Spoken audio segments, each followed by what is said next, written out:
এবার মাননীয় স্পিকার, আপনি এখানে না থাকলেও আমি বলতাম, আপনি টাকার কারণে বলছি, আপনি মন খারাপ করবেন না। আমার এই প্রস্তাবে সরকারি দল খুশি না, আমি কি করবো? আপনার দলই খুশি না। বুলা আমার শ্বশুর বাড়ি নয়।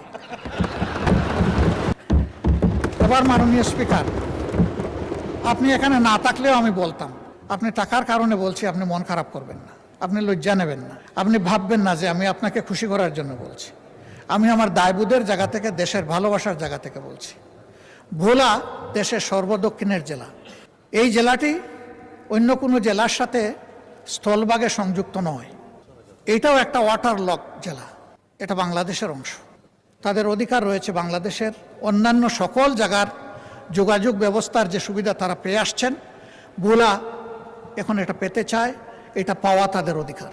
আমার এই প্রস্তাবে সরকারি দল খুশি না, আমি কি করবো? আপনার দলই খুশি না।